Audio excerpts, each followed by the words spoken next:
You ask Tiger to solve. This deals with linear equations with one unknown. The final result is r equals -40. Let's solve it step by step. Move the negative sign from the denominator to the numerator. Isolate the r. Multiply both sides by 8. Group like terms. Multiply the coefficients. Simplify the arithmetic.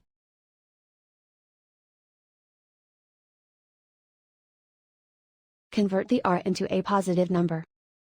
Multiply both sides by -1.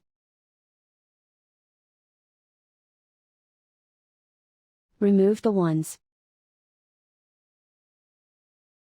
Simplify the arithmetic. And so the final result is r equals -40.